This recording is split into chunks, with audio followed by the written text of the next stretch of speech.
нашия пръв подкаст. Тази вечер сме поканили най-невероятния майстор на пирални, майстор на бяла техника, най-добрия колоиздач, най-добрия кулинар, просто най-добрия.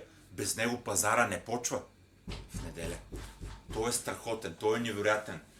Той не е върху себе си. И тази вечер имам огромното удоволствие да приветствам моя скъп приятел Йордан Пачов.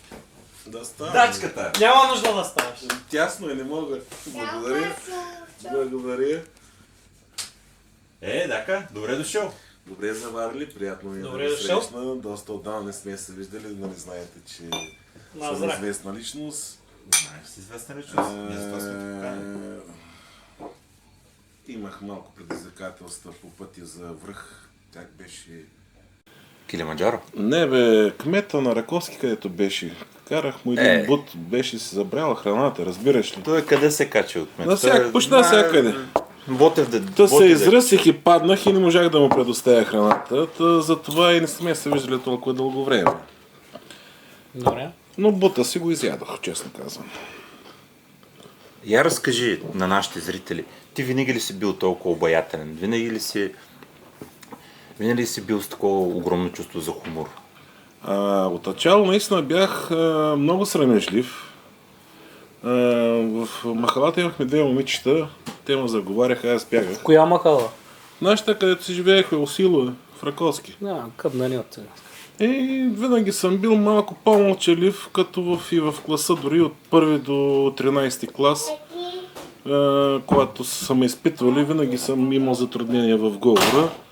И почти, даже много от класовете съм ги повтарял по няколко пъти. Нали, не, че им не знам, но за да си затвърда знанията, за да се докаже и на другите. Оттам идва ония вид. Най-хубавите 7 години бяха в 5 клас. Най-хубавите ми 7 почна се години. още от 6, защото до баща ми беше шлосер монтьор в завода за... Как беше за брекът болибът ни учиха в Америка? Тук в Шишмалан се дашман. Имало често, да. И правеше, лееше мотики, белове и ги раздаваха на госпожите. Пък тогава беше дефицит през комунизма и нямаше такива работи. Та до 5-ти клас ме пуснаха без проблем. Но тогава вече завода позамря и 6-ти клас го повторих. Няма да казвам колко, но достатъчно. За да... Това е. С тази професия от колко време се занимаваш с поправката на бяла техника?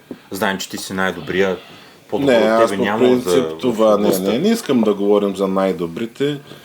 Ама това извинявай, че те прекъсвам, но фактите си факти. Нямаш конкуренция обаче. Ти си най-добрия. Колкото и да си добър, винаги има случаи, които се усираш. Това да го знаете. Да, добър израз, браво. Както всеки доктор, има похвален доктор и оплют доктор, има добър майстор ли на колина и на какво си, един ще го хвали, друг ще го плюе. Да.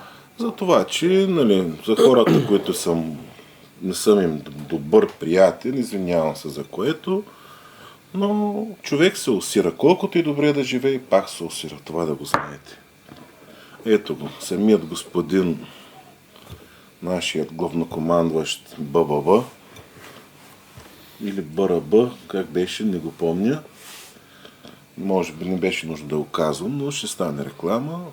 Някой път ходим по много тънък асфалт. Да. И по принцип аз съм завършил в училище в Америка, в НАСА, като компютърен специалист на Microsoft. Там съм работил около 15 години от детството си, които бях като митач в началото. Да. После ме повишиха естествено. Намияч. Извозвах цветните метали от където ракети при опити да излетат. Да. И вече като ме хванаха там в българския квартал, че ги дам на отпадъците, ме изгониха от НАСА и от тогава започнах с спиралните. Аз искам да те питам за едно твое хоби. Много обичаш да караш велосипед. Там в една велогрупа сте с Ванката. Но съм чувал и много истории как другите минават маршрута а ти твоето колело го возиш в колата и само се снимаш накрая. Вярно ли е това Аз нещо? не го возя в колата, не е вярно. До доказване на против... Разби този Да. мет тогава. Първото ще ви кажа. Тези върхове съм ги изкачвал с колелетата, с моето си колело. И те по принцип не са ми интересни. Вече знам, че няма нужда да го изкачвам пак отново и затова си окачих в колата. В колата сложих барбекю, мръвки да мога да ги пресрещна, защото знам какво е да го изкачиш, гладен, жаден. И то се е случило колко пъти. Да съм карал поне за година 300 пъти, да се е случило около 280 пъти. Другите 20 пъти не съм ходил, честно казано. Този въпрос не е удобен. Тялото ми говори, че постоянно се поддържам.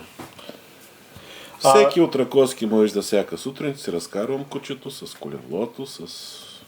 Ти имаш една друга теория за това тяло. Би ли споделил как се оформя корема? Корема или си велосипедист, или си габар, мога да кажа. Някои ще кажат, ма защо? Виж тия, които карат по Евроспорта тия колета, ма те колета са по-специални, нашите са нали, като градски. И като се хванеш за кормилото и правиш дълги пробици в километрите, самата мускулатура ти се отпусква и шкембака ти увисва. Същото е като при габарите. Добрият габар винаги е с най-много набрано количество гъби. Той постоянно се навежда, този мускул се отпуска. И От така. гравитацията. Да. Ами ти се скачаш по боира надолу, нагоре, къде гърди, къде корем ще пуснеш. Някой път се пускат и по... Тести се... Искаш да кажеш, че като си наведен, Именно. за това те Ето, високо. виждам, че ти си добър габар. Виждам, че и той наистина той е добър. Става за габар. Да. Има някои, които, нали, слабички са мъчат да не достигнат, ама няма как да стане. има оня Янко, сещаш се, той пък никакъв корем няма. Доста туалетни трябва да напълни и баяляп трябва да изяде. Това е за... Благодаря, че му попита все пак за тези работи. Надявам се, че съм бил изчерпателен във всичко. Банка, ти нещо искаш да го питаш? Аз ще да го питам, винаги ли е бил толкова пълен, обаче разбрах, че откакто е почва да бере гъби, от тогава се е изсипал. Не, никога не съм бил пълен. Почнах да пълня от първи клас. Много мразих училището. И до ден днешен аз не обичам да ходя на училище. Да, но обичам училищните закуски. Банички. Но като знаете, аз си спазвам винаги диети. Подминавам си ги, може да ми се яде, но винаги си поръчвам по една боза с 2 банички. Може и 3. Да те питам, когато беше COVID и пазара беше затворен, как се отрази на тебе? Много зле.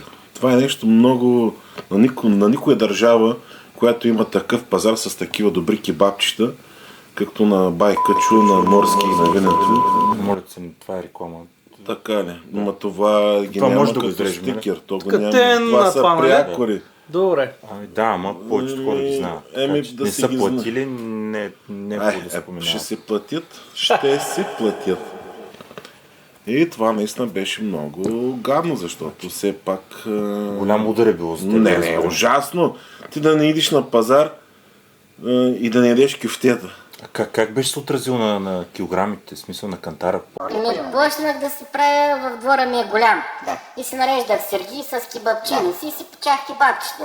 И от кебапчинаца на кебапчинаца аз се сядам. И минаваш и се продаваш. Да, и хем си продавам, хем си купувам и така просто психично се разтоварвах като, как да го кажа, аз някой път малко забивам така. Да.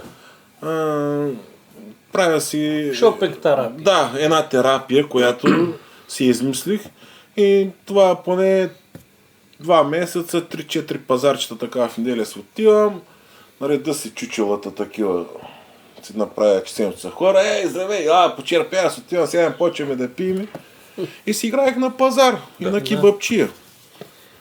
И си го прекарах много добре. Даже с съпругата бяхме пълно също от И пари изкара и се наяде.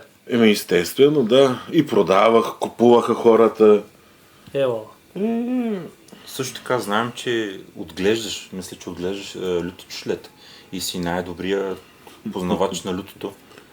Какво би споделил за това? Наистина.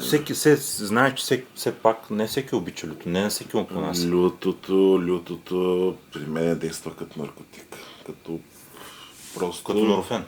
Да. И стоп, как беше? Стоп холд ли? Или холд стоп? Стоп колд, май. Стоп холд. Без значение. Нон-стоп. Лютилото си го Нон-стоп, обичам. да.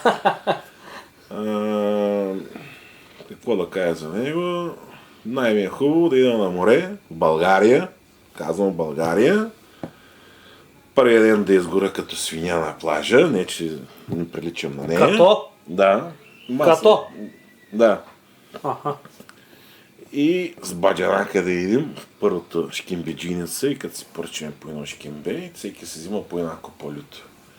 И си изсипваш и вече не усещаш по тебе изгорялото. Такава е терапия това лютото. Они ме казват, вие хора не изядохте лютото за цяла година. Нищо колко беше 10 лужици. Просто за лютото си го обичам.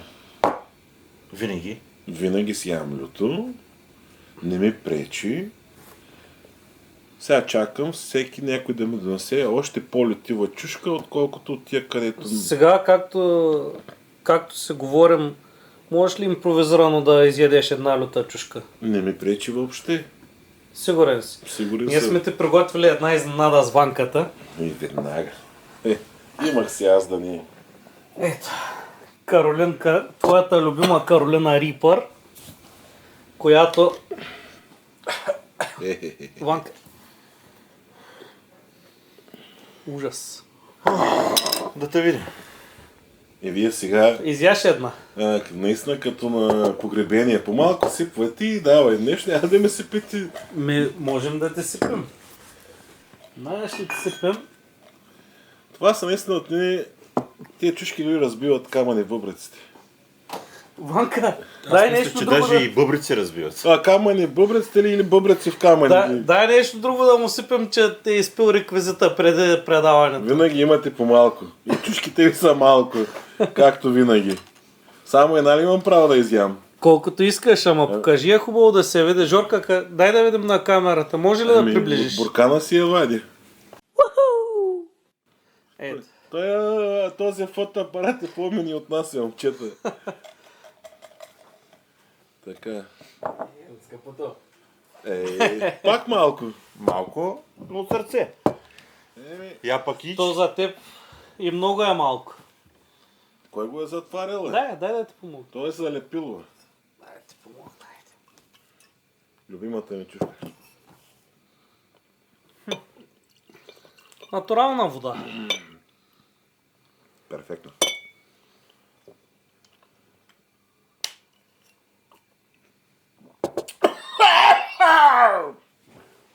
Оригинална!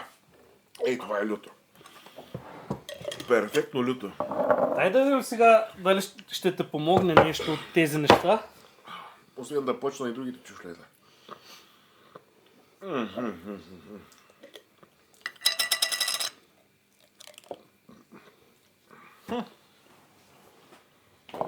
Перфектна чушка. Добър си. Но вечерял съм, не искам да прекалявам. Много хубава кълцаница.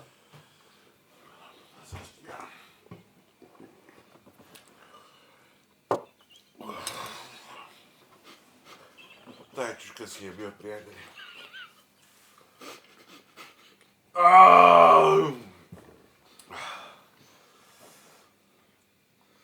Не, наистина, значи тази е била майката на всички други. Перфектно е. Не, искам да се... Не. Искаш да почувстваш. Какво чувстваш? Какво е чувството сега? Супер. Опиши как се чувстваш.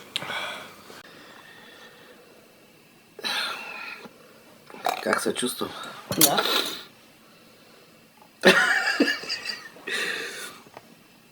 Перфектно е. Бега, така ти ми дай тази чушка. Кой ми зададе той въпрос, че го обичам да ям летил? Аз... Ванка, И ми дадах наистина летио. Ония бяха фалшиви. Само да сравним цветовете на лицата. Къде стои чичаята? Оле, пак. Същия кошмар. Шигичка, момчета, кажи са. Добър си, браво. Та, чакаме други работи. Тая е празевицата с католишката кълца ни на свет. Католишка кълцаница.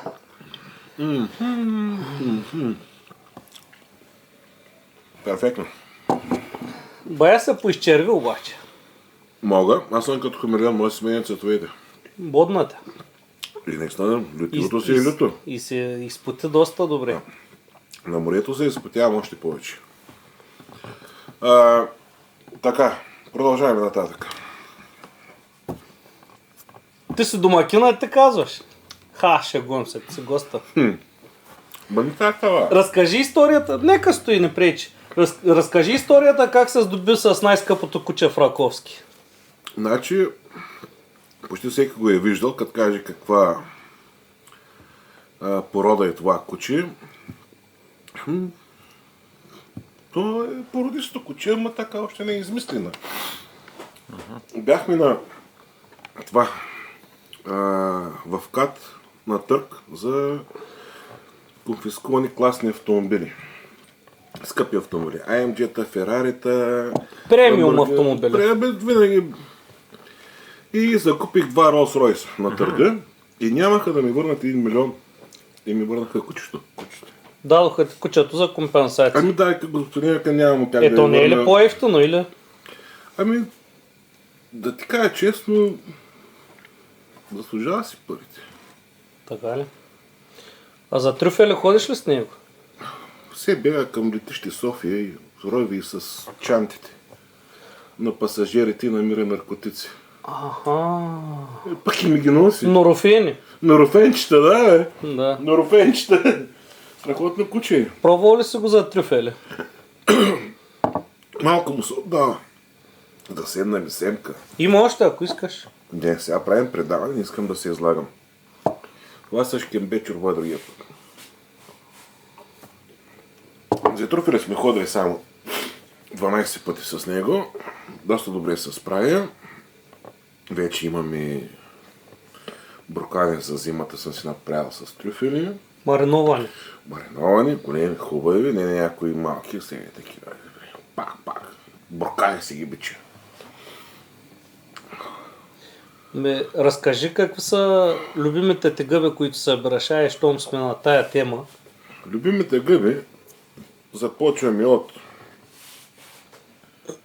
Топ 5 да кажем. Направи топ 5 на любимите ти гъби. Челадинка. Това на 5-то място. На първо място. На първо място. Челадинка. Манатарка. Обикновена. Борова. И всякакви друг манатарки. И накрая гъба булка. Булката. Добре, аз съм до някъде съгласен с теб. Всеки си има собствено мнение по въпроса, коя му е най-хубавата гъба, но аз си почвам първо от челадинката. Това ми е една от най-любимите гъби. Всеки има право на лош вкус. Да. Абсолютно. И... А за него си е нормално. И тия гъби, които се ядат повторно, не само поведнъж сами. От тези отровните, в принцип, правил ли си някаква манджа? Опитвал ли си нещо? По принцип, нали знаеш, че габаре е като сапьора, само веднъж греши. Затова е, че... Тук може да малко да се намали. С чушка за да сбиват. Сбиваме на газове. I'm sorry. В Германия е нормално. Заговорихме се за гъби. Искам да ти задам един въпрос. Мога да отговоря. Когато вземеш гъбата, когато ти я отрежеш, тя е умряла. И ти ядеш умряла гъба. А когато ние умрем, тези гъби ядат нас. Това не те ли кара да се замислиш? Сериозно. Да. Бати тъпия въпрос за брат. Къде си тия работи? Он е ял, той е ял, той е. Но той прасето и кочката е дела, и нама и ядем, нали? Какво толкова? Ял, колко ще изяде от тебе? В гробища гъби никой не е брал. Чак така пък. Я кажи, режеш ли ги или ги скубеш гъбите? Бача, когато съм много, ги скубя. Когато съм малко, си ги кълцам, си ги режа, даже и буркачета си ги слагам. Защото имаш време за обикаляне. В заключение, разкажи някоя интересна история. Ти имаш много богат житейски опит. Историите са много приятелчето, но... Нямаш някой от Турция, където си ходил? Ами, историите са истински и с време, което ние не разполагаме. Ето, виждате, че в ефира от това, от снимачното не алармират, че трябва да са апаратното ли беше там, какво беше, кардиоложно ли, да знам, где дами. И алармират ни да спрат, че нали, почват да излъчват 7-8. Няма как да стане, просто съжалявам това, за което... Истории много, но нека някой път... На по-голяма маса. Да, тогава наистина ме препознаха за Таванчетът Ланду, искаха да участвам в турски сериал, че той щял да катастрофирал, от хапчета 4 години 7 щял да е в кома и по компютърно, и само набързо, по компютърен анализ, след тия хапчета, които ги приема е бил в кома и щял да изглежда като мене. И съответно на мен тогава ми даваха по 1 800 000 месечно като дубльор. Турски лир? Турски лири, да. Като... То не беше, аз му казах, това беше 2000-та година, лирата беше скъпа. Аз тогава много им се обидих, защото бил съм, така как беше... Не! Той вика, с килограмите ще приличал си на него. Не, той прилича на мен, аз съм по-красив от него. И това ме издразни и скъсах договор и си тръгнах. Ама не издавай повече от историята, за да може да е интересно. интересно. Още 2 часа и половина чакане. Отзем, че короната ми летеше долу. Ти опита ли сега? Не, ти се усеща, ти разбери, на всеки пъкаяне и бая тогава бие бая пиян и пуги не усещай. И това беше, драги приятели, нашия скъп гост, който разказа за неговия прекрасен живот. Очаквайте ни отново следващата сряда, когато наш гост ще бъде. Да ви представя Валката, всеизвестният доктор в град Раковски по ставни и какво беше, бе? Към нам же се обръщаш ли?